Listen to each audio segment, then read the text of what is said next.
جابر بن عبداللہ کہتے ہیں کہ اللہ کے رسول صلی اللہ علیہ وسلم نے فرمایا، اگر ابن آدم اپنے رزق سے اسی طرح بھاگے جس طرح موت سے بھاگتا ہے تو بھی رزق اسے اسی طرح پالے گا جس طرح اسے موت پا لیتی ہے، یعنی اس کا رزق اس تک پہنچ کر رہے گا۔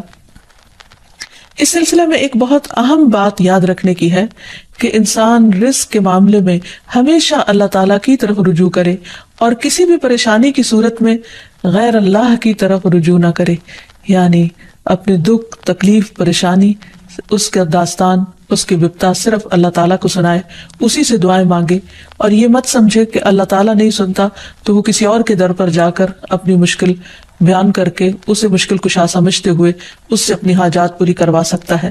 قرآن مجید میں اللہ تعالیٰ فرماتے ہیں، وَاللَّهُ جَعَلَ لَكُم مِّنْ أَنفُسِكُمْ أَزْوَاجًا وَجَعَلَ لَكُم مِّنْ أَزْوَاجِكُمْ بَنِينَ وَحَفَدًا وَرَزَقَكُم مِّنَ الطَّيِّبَاتِ أَفَبِالْبَاطِلِ يُؤْمِنُونَ وَبِنِعْمَةِ اللَّهِ هُمْ يَكْفُرُونَ وَيَعْبُدُونَ مِن دُونِ اللَّهِ مَا لَا يَمْلِكُ لَهُمْ رِزْقًا مِّنَ السَّمَاوَاتِ وَالْأَرْضِ شَيْئًا وَلَا يَسْتَطِيعُونَ۔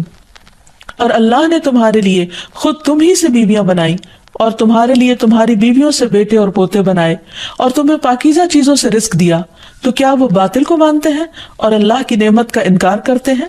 اور وہ اللہ کے سوا ان کی عبادت کرتے ہیں جو نہ انہیں آسمانوں اور زمین سے کچھ بھی رزق دینے کے مالک ہیں اور نہ وہ طاقت رکھتے ہیں۔ تو اس آیت سے واضح طور پر پتہ چلتا ہے کہ اللہ کے رزق کے خزانے صرف ان کا مالک اللہ ہی ہے، اس کے علاوہ کوئی نہیں۔ اگر اللہ تعالیٰ کسی کو رزق نہ دے تو کوئی اور کچھ بھی نہیں دے سکتا، کیونکہ اللہ تعالیٰ نے ملکیت کے یہ سارے اختیارات اپنے پاس رکھے ہوئے ہیں، کسی اور کو نہیں دیے۔ جیسا کہ ایک اور آیت میں آتا ہے کہ انسان کو اللہ ہی کے ہاں رزق تلاش کرنا چاہیے۔ فرمایا، انما تعبدون من دون اللہ اوثانا وتخلقون افکا ان الذین تعبدون من دون اللہ لا یملکون لکم رزقا فابتغوا عند اللہ الرزق واعبدوہ واشکروا لہ الیہ ترجعون۔ تم اللہ کے سوا چند بتوں ہی کی تو عبادت کرتے ہو اور تم سراسر جھوٹ گھڑتے ہو۔ بلا شبہ اللہ کے سوا جن کی تم عبادت کرتے ہو تمہارے لیے کسی رزق کے مالک نہیں، سو تم اللہ کے ہاں ہی رزق تلاش کرو اور اسی کی عبادت کرو اور اس کا شکر کرو، اسی کی طرف تم لوٹائے جاؤ گے، یعنی اسی نے تمہیں پیدا کیا، وہی تمہیں رزق دیتا ہے، اسی کی طرف تمہاری واپسی ہے۔ اس لیے تم نہ اللہ کے سوا کسی اور کی عبادت کرو اور نہ ہی اس کے آگے ہاتھ پھیلاؤ اور نہ اس سے توقع رکھو کہ وہ تمہیں کچھ دے گا۔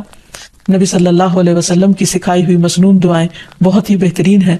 نبی صلی اللہ علیہ وسلم ہر روز صبح فجر کی نماز کے بعد یہ دعا پڑھتے تھے، اللہم انی اسألک علما نافعا ورزقا طیبا وعملا متقبلا۔ اے اللہ، میں تجھ سے علم نافع، طیب رزق یعنی پاکیزہ رزق اور مقبول عمل کا سوال کرتا ہوں، یعنی ایسے عمل کی توفیق دے جو تیرے ہاں قبول ہو جائے، تجھے پسند آ جائے۔ اور اس کے ساتھ ساتھ انسان کو حرام سے بچنے کی دعا کرنی چاہیے۔ اس سلسلے میں آپ صلی اللہ علیہ وسلم نے جو دعا سکھائی وہ ہے، اللہم اکفنی بحلالک عن حرامک وَأَغْنِنِي بِفَضْلِكَ عَمَّنْ سِوَاكَ۔ اے اللہ، اپنے حلال کے ذریعے حرام سے میری کفایت فرما، یعنی مجھے اتنا حلال دے کہ مجھے حرام کی ضرورت ہی نہ رہے، اور اپنی مہربانی سے مجھے اپنے علاوہ ہر ایک سے بے نیاز کر دے، یعنی مجھے انسانوں کا محتاج نہ کر، کسی اور کا محتاج نہ کر، صرف اپنے خزانوں سے عطا فرما۔ پھر اسی طرح خاص طور پر بڑھاپے کی زندگی کے لیے وسعت رزق کی دعا کرنی چاہیے، کیونکہ جب انسان بوڑھا ہو جاتا ہے تو اس کے اعضاء کمزور ہو جاتے ہیں، وہ اپنے لیے خود کچھ کمائی نہیں کر سکتا، وہ دوسروں پر ڈیپینڈنٹ ہو جاتا ہے، تو اس وقت وسیع رزق کی دعا سکھائی گئی۔ فرمایا، اللہم اجعل اوسع رزقک علی عند کبر سنی وانقطاع عمری۔ اے اللہ، جب میں بوڑھا ہو جاؤں اور میری عمر ختم ہونے لگے تو میرے رزق کو وسیع کر دے۔ اور رزق کی دو بڑی قسمیں ہوتی ہیں، ایک وہ رزق جو ظاہری طور پر جسموں کی غذا بنتا ہے، انسان کی مادی ضروریات پوری کرتا ہے، اور دوسرا روحانی رزق، اور وہ رزق جو انسان کے غم ہم کو دور کرتا ہے، یعنی لوگوں کی محبت اور توجہ، اور خاص طور پر بڑھاپے میں اولاد اور رشتہ داروں کا قریب ہونا، پاس ہونا، یہ انسان کی بنیادی ضرورتوں میں سے ہے۔ تو انسان جب خود کچھ کرنے کے قابل نہ رہے، ہاتھ پاؤں ہلانے کے قابل نہ رہے، تو عموماً وہ لوگوں پر ایک بوجھ بن جاتا ہے، اور یہ چیز انسان کے لیے بہت پریشانی کا باعث ہوتی۔ انسان جب جوان ہوتا ہے، بہت کچھ کما رہا ہوتا ہے، تو سب اس کو لک فارورڈ کرتے ہیں، سب اس سے محبت کرتے ہیں، سب اس کے پیچھے جاتے ہیں، کیونکہ اس کی ذات سے لوگوں کو فائدہ پہنچتا ہے. لیکن بڑھاپے میں انسان اس طرح فائدہ نہیں پہنچا سکتا، تو پھر انسان کے لیے پریشانی ہوتی ہے اور اسے تنہائی کا احساس بھی ہونے لگتا ہے، اور اس کے لیے انتہائی اذیت کے دن ہو جاتے ہیں. وہ اپنے حسین ماضی کو بھی یاد کرتا ہے، کامیاب زندگی کو بھی یاد کرتا ہے، اور اپنے مستقبل کو بھی دیکھتا ہے کہ موت قریب آ لگی ہے. تو ایسے میں یہ دعا بہت فائدہ مند ہے کہ اے اللہ جب میں بوڑھا ہو جاؤں اور میری عمر ختم ہونے لگے تو میرے رزق کو وسیع کر دے. اور جب انسان کے پاس اپنی ضرورت کا ہوتا ہے بڑھاپے میں بھی، تو انسان یکسوئی کے ساتھ اللہ سبحانہ وتعالیٰ کی عبادت اور زیادہ کر سکتا ہے. اسی طرح اپنے لیے اور اپنی اولاد کے لیے وسیع رزق کی دعا کرنی چاہیے، جیسے ابراہیم علیہ السلام نے دعا کی تھی، ربنا انی اسکنت من ذریتی بواد غیر ذی زرع عند بیتک المحرم ربنا لیقیموا الصلاة فاجعل افئدة من الناس تہوی الیہم وارزقہم من الثمرات لعلہم یشکرون. اے ہمارے رب، بے شک میں نے اپنی کچھ اولاد کو اس وادی میں آباد کیا جو کسی کھیتی والی نہیں، تیری حرمت والے گھر کے پاس، اے ہمارے رب، تاکہ وہ نماز قائم کریں. سو کچھ لوگوں کے دل ایسے کر دے کہ ان کی طرف مائل رہیں، اور انہیں پھلوں سے رزق عطا کر تاکہ وہ شکر ادا کریں. جس میں ہم دیکھتے ہیں کہ ابراہیم علیہ السلام اپنے بچوں کے لیے روحانی رزق کی دعا بھی کر رہے ہیں، جذباتی محبت کی رزق کی دعا بھی کر رہے ہیں، اور پھر اس کے ساتھ ساتھ جسمانی رزق کی دعا بھی کر رہے ہیں جو ہر انسان کی ضرورت ہے، اور اس میں سے بھی بہترین رزق یعنی پھلوں کے رزق کی دعا کر رہے ہیں.